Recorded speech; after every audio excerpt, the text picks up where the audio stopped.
Coming up on Philosophy Talk. Desire, the spark plugs of the mind.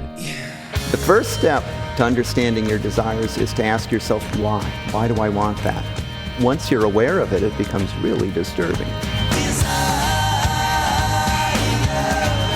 Is the satisfaction of desires the key to human happiness? Is happiness the suppression of desires? Well, you cannot stop desiring. We are all enslaved by pleasure. If you really want something in this life, have to work for it. Now quiet, they're about to announce the lottery numbers.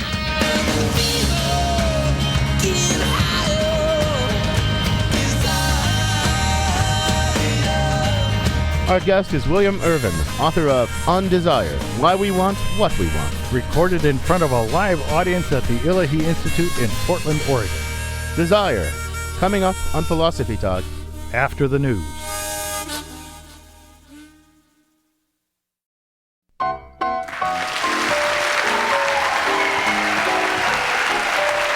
Welcome to Philosophy Talk, the program that questions everything.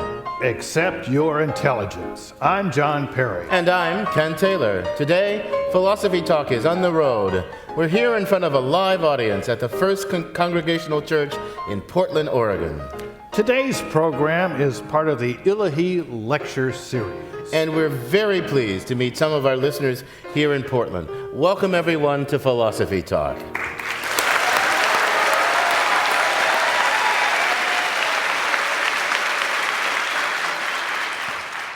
Ken, our topic is desire. Now, desire, as all philosophers know, at least all of us older, wiser philosophers, is the source of unhappiness and woe. Unhappiness comes from frustrated desires. But even satisfying desires doesn't necessarily bring happiness. It just brings more desires in the wake of the ones that are satisfied. The only way out of the circle is to quit having desires. Therein lies the path of true wisdom, the path of the true philosopher. John, that sounds really nice. But if you believe all that, then you're a little bit of a hypocrite, because I know you. You like to smoke your pipe. You like spending your time with your wife and your children and your wonderful grandchildren. You like a good beer. I know you love good bourbon. You like eating good food. You're full of desires, dude. Well, you see, Ken, I've been a philosopher long enough. I've transcended the first stage of rejecting desire and gotten to the stage where you reject even the desire to reject your desires. I'm incredibly wise, which I would point out to you if I weren't so modest. I hate to say it, but you're a little bit full of baloney there. But look, desires are the source of all happiness. They're the source of all human achievement, of all human progress. They're the source of hope. They're the source of art and science, of all that's good in human life and culture. Well, if I'm full of baloney, then you're full of sugar and spice and everything nice. I mean, that's very optimistic. Tell me more. Well, ask yourself, why do we ever do anything? Why do we do anything? Because we're motivated. Okay, what motivates us? Our beliefs and our desires. We desire something, and we believe that in acting a certain way, we'll get what we desire, and so we act. If we just had the desires, without the beliefs about how to satisfy them, we wouldn't know what to do, and we'd just sit there wondering. If we just had the beliefs with no desires about what we want to happen, well, we wouldn't do anything. We'd still just sit there. So look, you've got to have both beliefs and desires to make anything happen. Desires are kind of like the spark plugs of the mental engine. So look, here's the slogan. In human action lies all human satisfaction, and hence all art, literature, and everything that is of value. QED, I just proved to you, we need desires. Well, Ken, you've got a point. Without the desire to eat, find shelter, have children, care for the children we have, make our lives and other lives more enjoyable, human existence wouldn't amount to much. Still, the point of view I was putting forward has a point. Desire is a great source of unhappiness. Our desires are created and manipulated by the business world. I have a hi-fi, but then all of a sudden I need a stereo. I have a stereo, but then all of a sudden I need a Walkman. I have a Walkman, but that won't do. Now I need an iPod.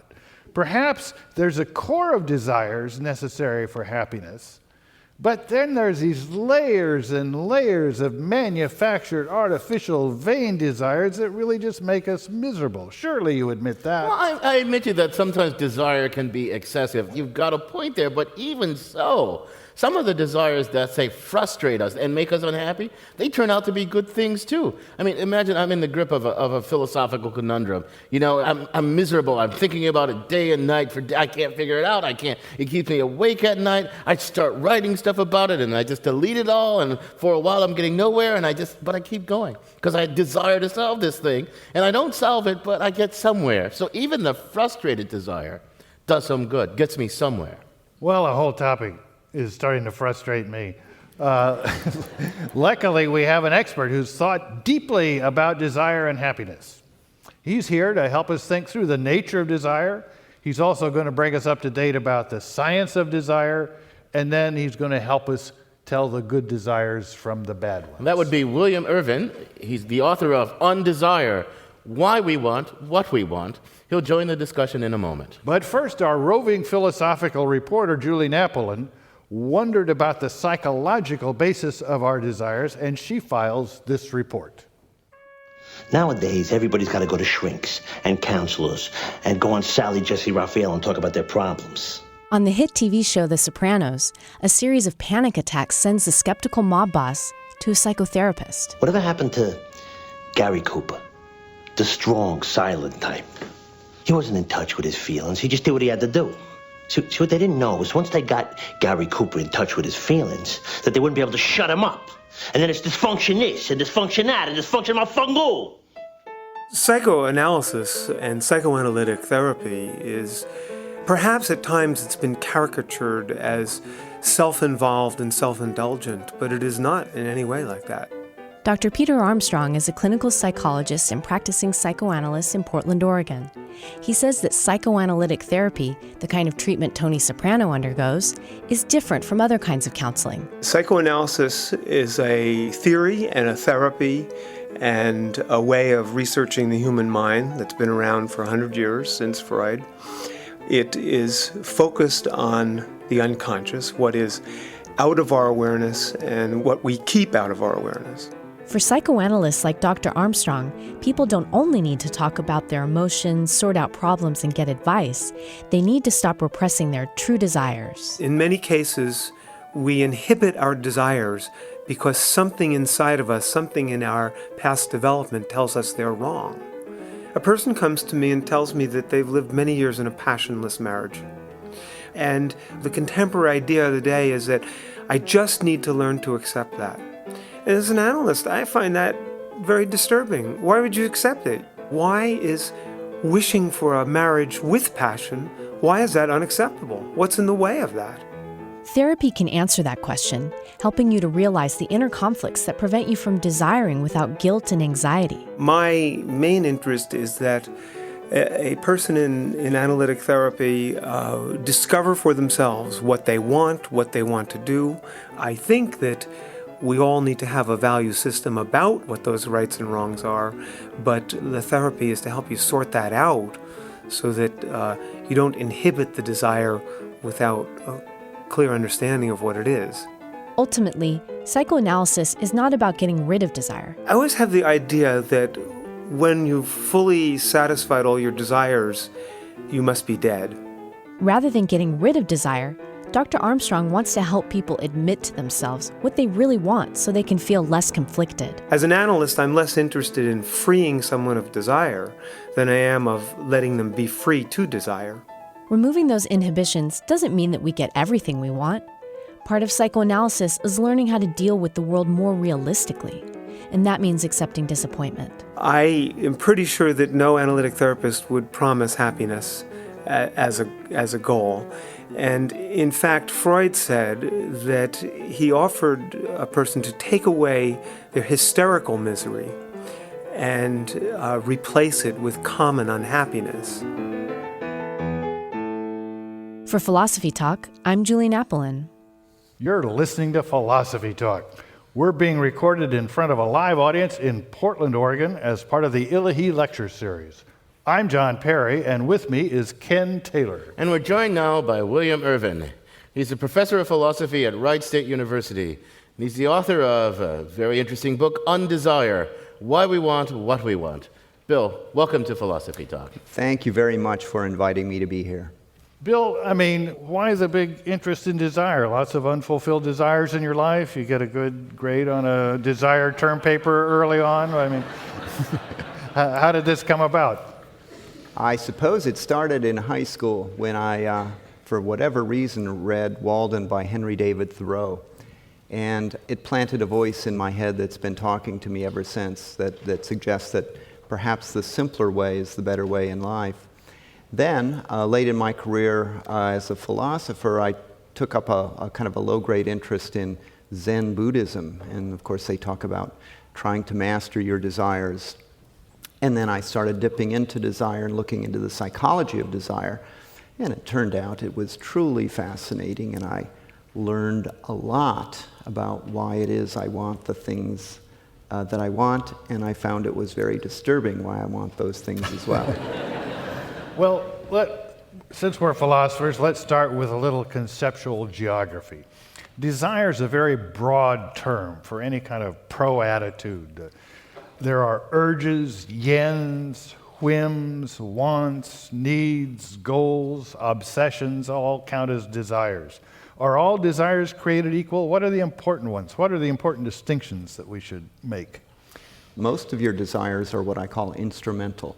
You want them not for their own sake, but because of something else that you want. And then there are also terminal desires. These are things you want for their own sake. So for instance, when lunchtime is approaching, you form a terminal desire, the desire to stop those rumbling noises in your stomach. And as a result of having that desire, you're going to form a chain of other desires to go out someplace where they make food, to put in your order, to eat the food. There'll be a whole chain of desires that follows from that one terminal desire. And the interesting thing is, if you could find a way to stop the terminal desire, you could kill off a whole bunch of desires simultaneously. But the trick is, the terminal desire in that case is pretty persistent. The grumbling in your stomach won't go away.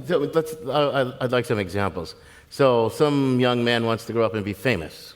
I'd take it, you ask him why he wants to be famous, because, well, he just wants to be famous. You think it would be a grand thing. That would count as a terminal desire, right?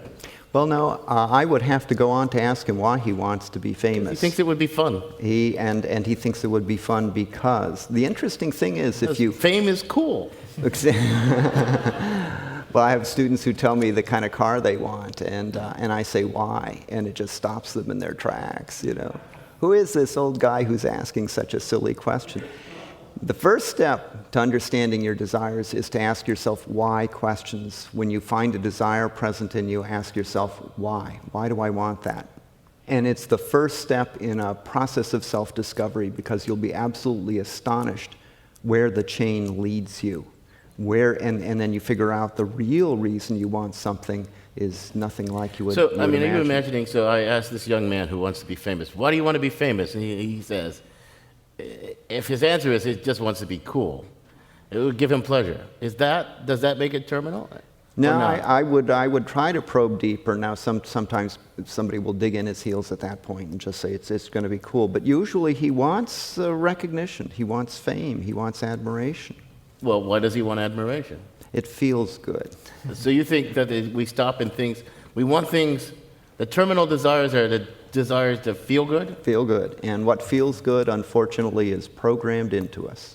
But there's a different kind of terminal desire that doesn't have much to do with feelings that many people have. I mean, we're sitting here in a church. I can imagine people saying, well, you know, I want to do this because it's what I'm called to do. I'm feeling what I ought to do. And when you ask, well, you know, why do you want to do this? Why do you want to do what you're called to do? There really is no answer beyond that. Is that a different kind of terminal desire than the one that terminates in the rumbling of your stomach or the feeling of fame?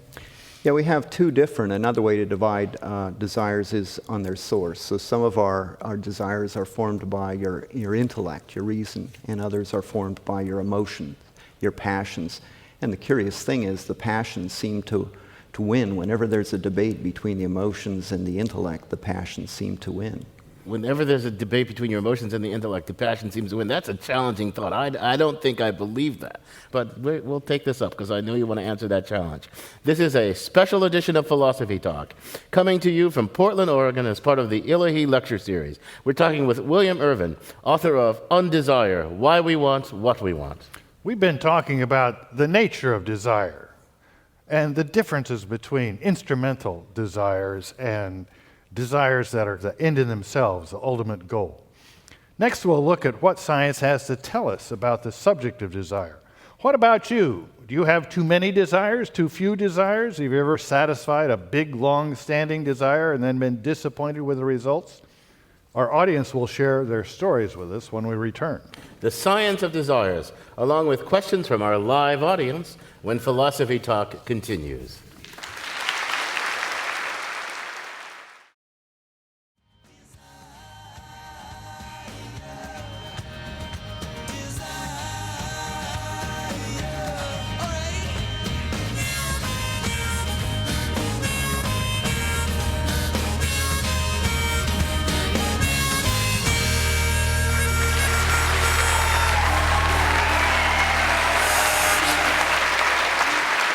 Welcome back to Philosophy Talk. We're coming to you from Portland, Oregon as part of the Illahee Lecture Series. And we're discussing the nature of desire. I'm John Perry. And I'm Ken Taylor, and our guest is William Irvine, author of Undesire, Why We Want What We Want. I want to go back, Bill, to what we were talking about at the end of the last segment. You said whenever there's a conflict between the desires and the intellect, the emotions and the intellect, is that how you put it? Yeah. The emotions win out. That sounds to me like a Humean thought. Hume said the reason is and ought to be a slave to the passions. Right? The passions are in the driver's seat. They set what matters to you, and then the reason just calculates how to get there. And if reason says, do this, well, the passions say, who cares? But, I'm a Kantian. I think that desires are kind of suggestions to you. Suggestions. But you have this capacity to say, you know what? Even though that's what I want to do, I want to punch that guy in the face who just said something insulting to me. I say, you know what? I don't have any right to do that. And so I don't. I mean, we have this capacity to rise above our desires. We're not just overwhelmed by our desires. And are we? Well, we do have a capacity to overcome them, and I'm always encountering people who read the book, and they come up afterwards and they say, well, you talk about these people who can't control their desires, and they always insist that they're one of the people who can, and my follow-up question is, have you ever fallen in love? It turns out, in life, we get to control the little things. So we get to control what kind of cereal we have for breakfast. We get to control what color socks we wear in the morning. But the big things, the things that determine the course of our lives, like falling in love, we have no control over. We don't get to control whether we fall in love. We don't get to control with whom we fall in love. And of course, if you have children, it all becomes much more complicated. I suppose I'm a happily married man, committed to my wife and my marriage and all that. And a lovely person comes along.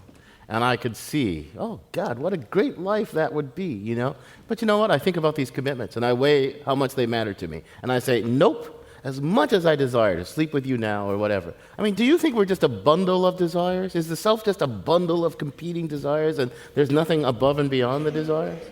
I would argue that one of the most important things you can do as a human being if you want to have a good life is learn how to use your intellect. You can never master your desires, but to learn to recognize the source of them and do what you can to control them in just the manner you're describing. But a lot of people haven't exercised that power, and their desires as a result are out of control. So let me return to one of these categories, urges.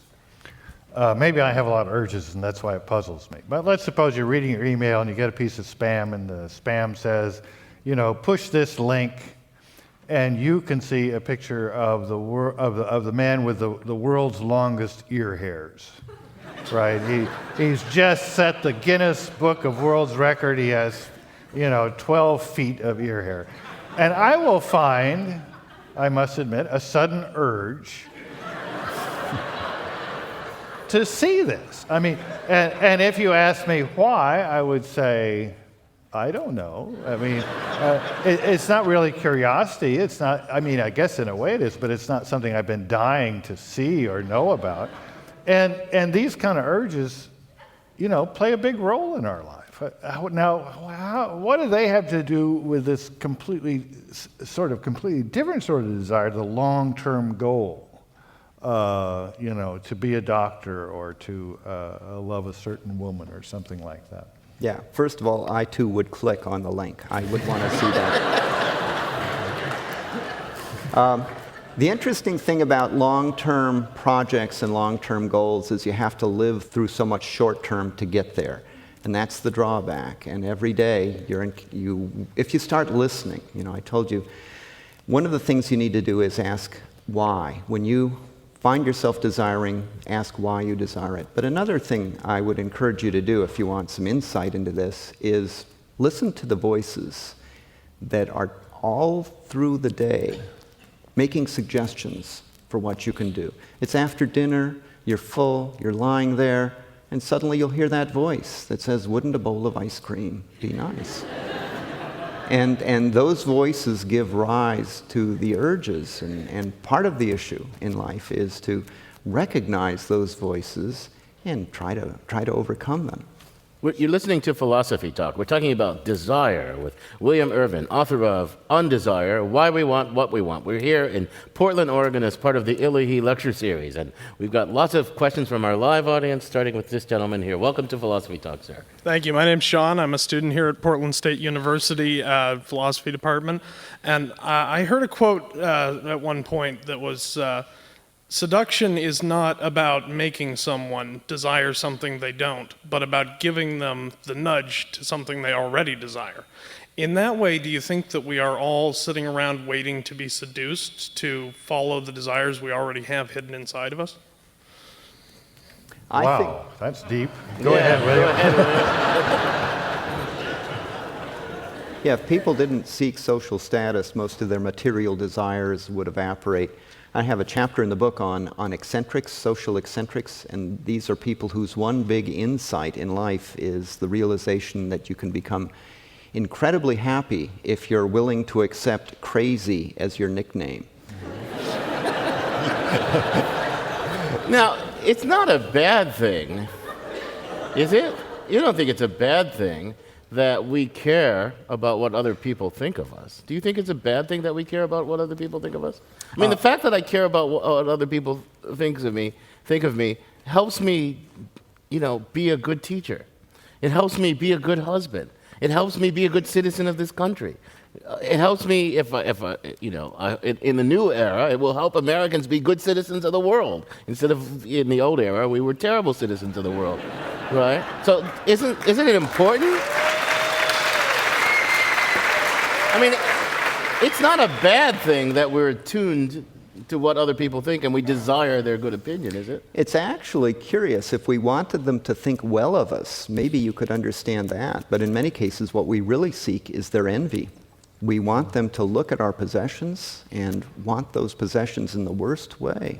And that's kind of a dark side of social status. So just put two things together. Our new President Obama, about whom it sounds like most of us are very enthusiastic, he wants us to get out there and spend more, and at the same time he's just appointed Biden as the head of the new middle class initiative.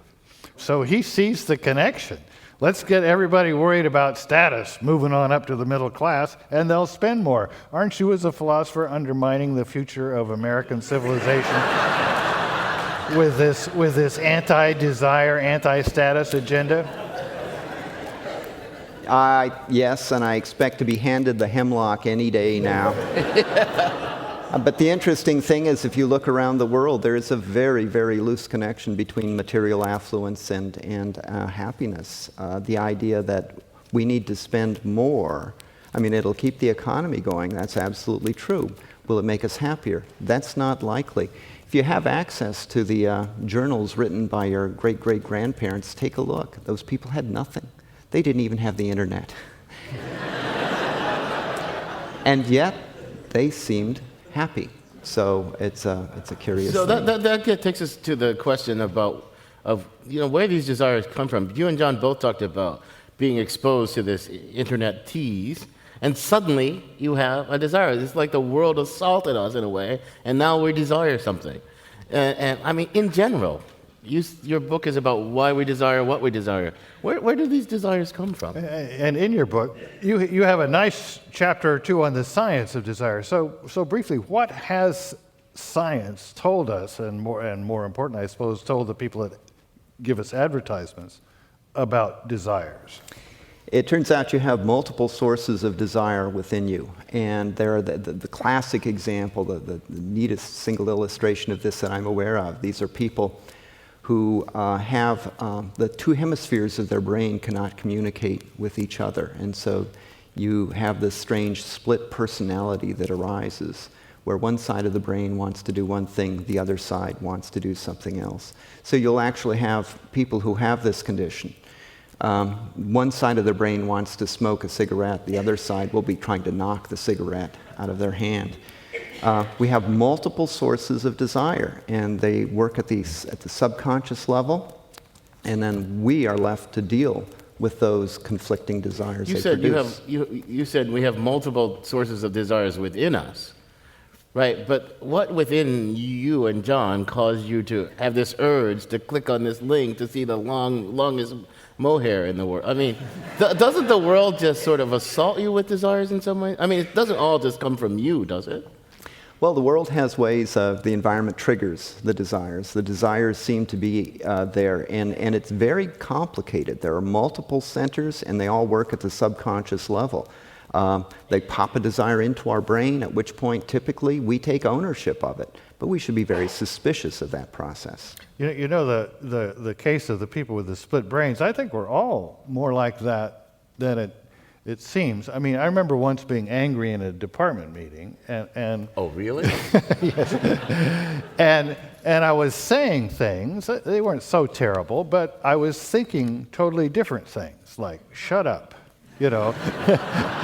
this isn't doing any good. So it was like I had these different motivational complexes, and one had seized control of my mouth, and the other was controlling my thoughts. And a third was reflecting on this because and over the years I've thought, that's actually pretty frequent. I mean, you're lying there. I mean, I know people in this audience probably have no idea what I'm talking about, but I tend to procrastinate. So you're lying there on the couch watching an episode of some show that you don't care about, and at the same time, your inner voice is saying, you have papers to grade. You have papers to grade. And somehow, the part of you that's in control of standing up or sitting down wins until the commercial comes along, and then the other part wins. So Ken doesn't like this because he likes this rational soul in the center of everything. But I think I'm more like just a bunch of competing motivational complexes that sometimes win and sometimes lose. Do you have a view like that? So we just have this war of desires constant in us, and sometimes one seizes the brains of the yours, and sometimes another seizes the yours. Is that your view too? Yeah, I think I'm along those lines. And again, watching myself form desires, it's a curious process. And once you're aware of it, it becomes really disturbing too. There you go. You're listening to Philosophy Talk. We're talking about desire with William Irvine. We've got more questions from our live audience. Welcome to Philosophy Talk. Hi, thank you. My name's Jackson. I'm from McMinnville. I've been looking at my own desire to ask a question in the last 10 minutes, so that's been very interesting. I'd like to compare an urge or a desire to, say, buy a fancy car or get a nice job to seemingly maybe a pointless urge to, say, tap your foot, tap your finger on a table, something that doesn't seem to have a terminal desire to it. Yeah, that would be a desire formed by the intellect, right? And I can do that. That's my higher rational process said, that's what I'm going to do, and I did it. And I can do that endlessly unless my wife says stop doing that, in which case I stop doing that. But the curious thing is those are trivial desires. The ones that take hold of you and turn your life upside down are the involuntary desires. Falling in love is a classic example. Well, I see, so desires, you think, can the intellect not give you consequential desires, big consequential desires like to be a good citizen. I don't want to be a good citizen because it gives me pleasure. I want to be a good citizen because I think I ought to be a good citizen. And that's a rational thought. That's back to my Kantian. Can't the intellect give you big, consequential, important reasons to do things? It can. Classic example is New Year's resolutions. You can come up with ideas and you can come up with moral duties. And the interesting thing is your emotions will be fighting you all along the way. And then the question is, who's going to win the battle? Right, and you're the human. You think the passions, the emotions are basically bound to win out, right? And the intellect is like a feeble reed. They are the world's champions when it comes to the battle. And a question is, how much self-discipline do you have? If you have it, the intellect can dominate. I mean, the intellect has the advantage in that it can take the long run and make plans. It can manipulate it. You can figure out, take an alarm clock. What is an alarm clock except a way to manipulate your desires so that some long-term desire is achieved? You know that you won't want to get out of bed. You desire now that you get out of bed tomorrow. You create what will be an even more irritating desire that will get you out of bed. So to me, the intellect is great, but the way the intellect works is manipulation, not overcoming. You're listening to Philosophy Talk. We're discussing desire with our guest, William Irvine, author of Undesire, Why We Want What We Want. Desire is everywhere in the world. And as we've seen, desire fuels many of our actions. We've talked about the nature of desire from the point of view of common sense and a little bit from science. Coming up next, what philosophy can tell us about how we deal with our desires. We're coming to you from the Illahee Institute in Portland, Oregon. We'll answer more questions from our live audience when Philosophy Talk continues.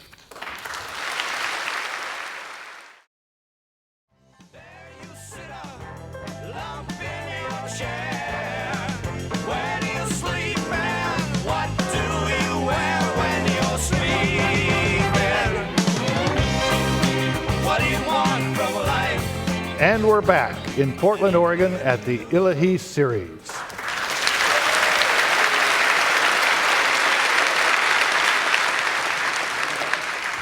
I'm John Perry. This is Philosophy Talk, the program that questions everything. Except your intelligence. I'm Ken Taylor. We're discussing desire with William Irvine, author of Undesire, Why We Want What We Want. And we've got lots of questioners from our live audience here. Welcome to Philosophy Talk, sir. Thank you. I'm Bill, Portlander. Could you comment on religious or spiritual viewpoints of note?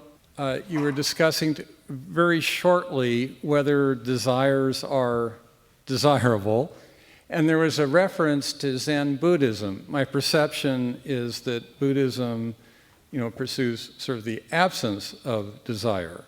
Could you comment on the merits of that viewpoint? Yeah, I have 2 chapters on religion, and I went into this project sort of planning to come out a Zen Buddhist, and then a funny thing happened. The surprise was I also read about the Stoics, the Stoic philosophers, and it turns out that everything I knew about them was wrong. They were a cheerful bunch. I hadn't seen that coming. So the curious thing is, I ended up becoming a true 21st century anomaly. I'm a practicing Stoic. I just hadn't seen that coming at all. So could you just say a few words? We know that Buddhism, Zen Buddhism, kind of abandoned desire. What's the Stoic take? The Stoics are very much interested in limiting your desires in a number of ways. They're also interested in, they develop techniques for overcoming negative emotions. They were the preeminent psychologists of the ancient world, as far as I can tell. And one of the tricks to becoming a happy individual is to learn how to want the things you already have. You already have them. You don't need to work for them. Okay, I'm going to press you a little bit. Let's do a little thought experiment. Learning to want what you already have. Let's go back 10,000 years ago, when human beings had not very much at all. Right? They weren't very much masters of the earth. And suppose that they were just content, and they didn't have this relentless desire machine in them, and they had learned these Stoic or Buddhist techniques, take your pick. I mean, where would we be if 10,000 years ago our progenitors had said, the secret is to learn to want what we already have, to learn to living on the savannah without shelter, learning to get food by our own hands. You know, imagine they didn't even know how to make tools yet. Where would we be if that had been the human trick? Well, there's a good chance we would have gone extinct, is the first point. But the second question for you is all of this technology and progress. The question is, has it aided us in becoming better, more satisfied human beings? I'll do another thought experiment. I'm going to give you a choice. Take any epoch in history. Live in that epoch. Of all the epochs we know, would you rather live now as a 21st century human being with all the trouble that entails, or would you rather live as a serf in ancient Rome? Or yeah, something? but you can't. That's not a fair test, because of course he is a 20th century person. I mean, I don't particularly want to go back and live with Hume. I mean, I think Hume's age was a wonderful age because there weren't all these scientists around. Philosophers could say more what they believed,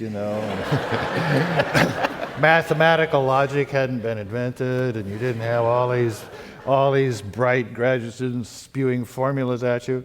But on the other hand, people emptied their chamber pots out of the 4th story every morning. Yeah. So, I mean, no, you don't want to go back. I mean, ask my granddaughter who's here someplace, how would you like to go back and use a manual typewriter?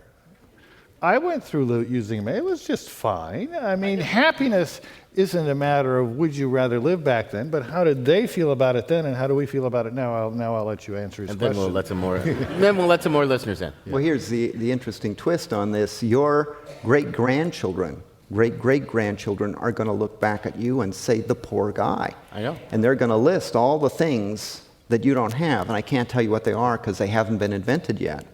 But they will look back and they'll say, I'm glad that they weren't you. Over here.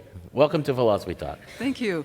If we accept your premise that desire is innate and very powerful, and that we're helpless with our intellect to master it or challenge it, I would ask, is it not a good approach that Carl Gustav Jung, advocated in the second half of life to examine one's motivation and bring to consciousness these unconscious drives to get to know ourselves and then choose?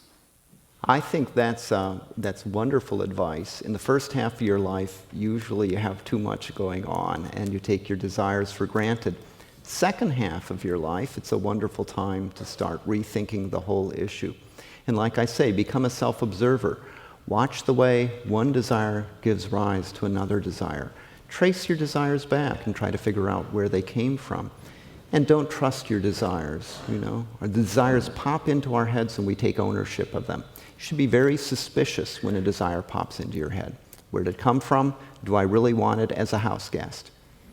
We got a lot of questions here. We can see how many we can get through. I'm Heidi Hatchendell from Portland, Oregon. I've noticed that desire results from the notion that any given action will result in happiness, which seems to me the ultimate currency in human life. And I'd like you to comment on the relationship between happiness and desire. Can I say something? I don't know that happiness is the ultimate currency of human life.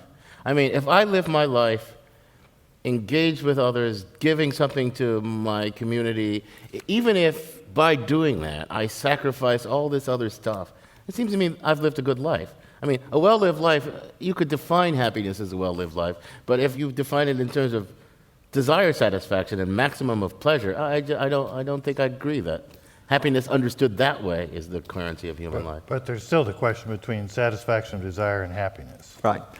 We humans are programmed to be insatiable. Our evolutionary ancestors who were easily satisfied, they perished.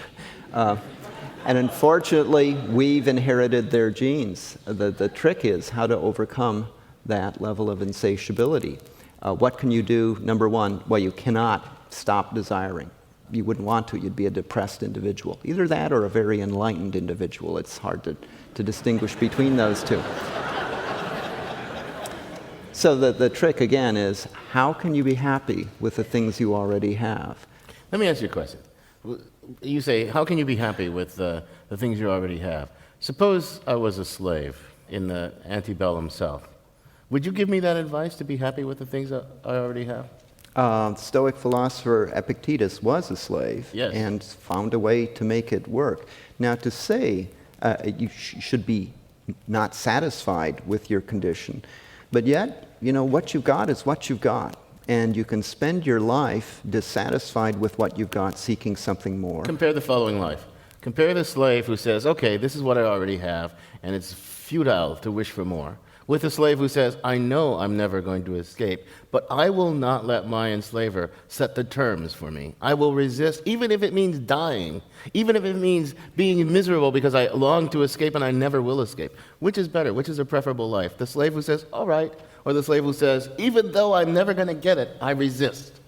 Second slave is better, but here would be a line that you would hear from the ancient Cynic philosophers and Stoic philosophers, and that is, we are all enslaved by pleasure and by all of these sources of pleasure in our life. So there's a sense in which we are already slaves. Our chance of overcoming it is our intellect and some self-discipline. I mean, it seems clear we would admire the second one more. But it's not clear that just because we admire people more, that they're the ones that are happier. So if you were a rather unlikely position of being a psychiatrist to slaves, and they were paying you, or you were being paid not to improve the social. Not to bring about the revolution or make the place better, but to help these individuals, maybe the Stoic advice wouldn't be so bad. We've got lots of questions on this side of the auditorium. Thank you. Good evening and welcome to Portland. My name is Lee, and a minute ago I was struck by what I heard as two competing propositions that I'm struggling to reconcile. One is that we should strive, well, it's essentially that we should strive mightily today to overcome our addiction to the survival behaviors that are the reason we're here today. And I'm having a little difficulty with why that makes sense. Why should we resist the things that you assert in the same breath have enabled us to survive today? Because they've run amok, right? So human beings had this trick. Human beings had this adaptive trick of changing the world, right? Most animals, they change the world, but not nearly the way that we do, because the desire says, change the world to satisfy me. And we weren't that great at it at first, but we got better and better and better at it, and now we've ruined the world by this trick. So it's our evolutionary capacity has run amok. Yeah, that's basically correct. Evolution is not forward-looking, it's backward-looking. So it prepared us very well to survive on the savannas of Africa 10,000 years ago, but we're no longer there. We have Starbucks on every corner. We have ice cream in every refrigerator. That's our predicament. So we'll take one last question from this side of the auditorium. Hi, my name's Terry, a local boy. This seems to be misguided largely. This afternoon I was reading the Gorgias, and Socrates seemed to be convincing me that what I want to do is to lead a virtuous life, and that I'm seeking a better world. And that has nothing to do with all this stuff about bodily pleasures and happiness and so forth. Seems to me that the striving is to seek to be the best person I can be and to help create the greatest society that I can possibly create. Curious things to the philosophers is that Socrates seemed to be trying to convince me that the best life was to be a philosopher. Well, No. The best life is to be a philosophy professor. Bill, on that note of agreement, I'm going to thank you for joining us. It's been a great conversation. Oh, thank you very much.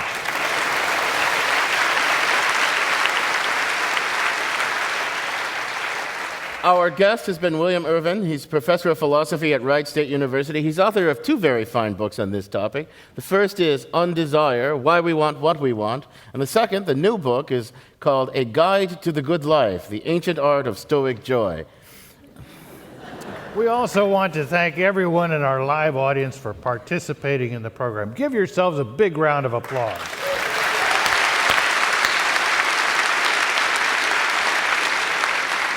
So, John, that was a fascinating discussion. What did you learn from it? Well, of course, first of all, I had read Irvine's book, but I hadn't met him, so I learned that he was as interesting and persuasive in person as he is in the book. There is this issue of desires. I mean, they're absolutely essential to rationality, which you love so much, because rationality requires both the beliefs about what the world is and some goal, something that says, given that the world is this way, do this rather than that, and that can only be a desire. And yet, at the same time, they are in themselves intrinsically, as Irvine said, they just come. You know, two people read the same books, and one wants to be a philosopher, and one thinks the last thing in the world they want to be is a philosopher. So it's an endlessly fascinating topic. It is. I think there's a lot more we could talk about, because I actually think not everything that moves us is a desire, right? There are all kinds of movers, and they have all kinds of, like, commitments move us and all that, and aspirations move us. So it's a complicated thing. But you know, this conversation continues on our blog, the blog.philosophytalk.org, where our motto is cogito ergo blogo, I think, therefore I blog. And you can also sign up for our growing Facebook page. We've got over 1,000 fans on our Facebook page, and we'd love to have you join up. And you can download podcasts of our program from our website as well.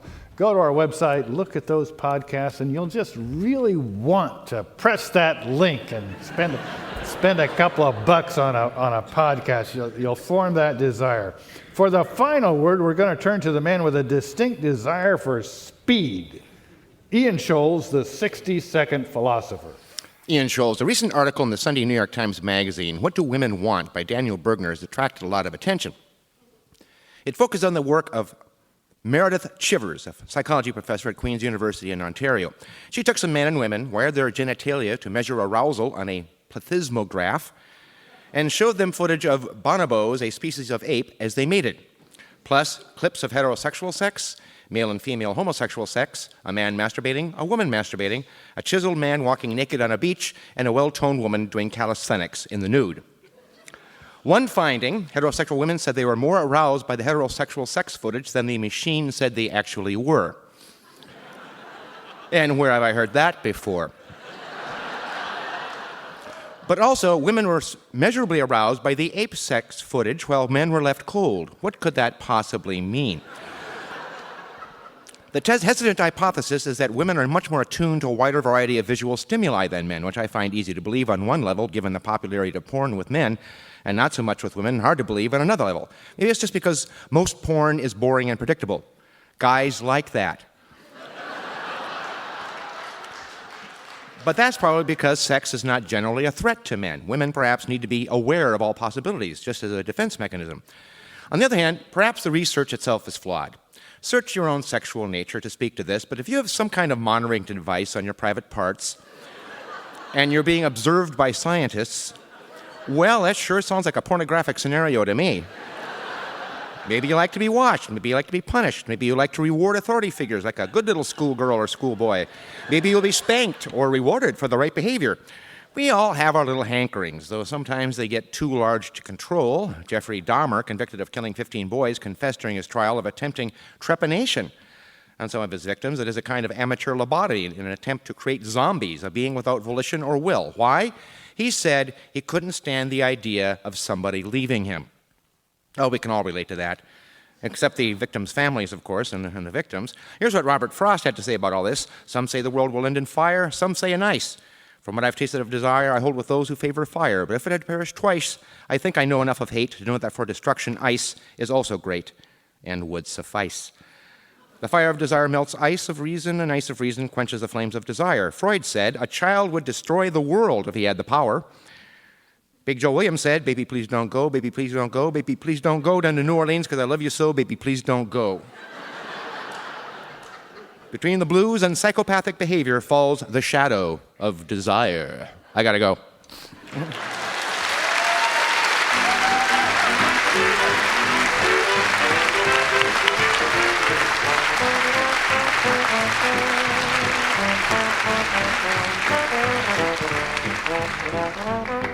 Philosophy Talk is a presentation of Ben Manila Productions and the trustees of Leland Stanford Junior University, copyright 2009. Our executive producer is David Demarest. Special thanks to Peter Schoonemaker, Tara Taylor, and OPB. Also, Corey Goldman, Jennifer Jensen, Merrill Kessler, Mark Davis, Stu Dodge, Jeff Dodge, Rye Malloy, and Jerry Moore. To our production coordinator, Devin Strolovich. Daniel Elstein and Cole Lay are our directors of research. Leo Weiss is our webmaster. Support for Philosophy Talk comes from various groups at Stanford University, the Friends of Philosophy Talk, and from the Templeton Foundation. And from the members of KALW, local public radio San Francisco, where our program originates. The views expressed or misexpressed on this program do not necessarily represent the opinions of Stanford University or of our other funders. The conversation continues on our website, philosophytalk.org. I'm John Perry. And I'm Ken Taylor. Thank you for listening. And thank you for thinking.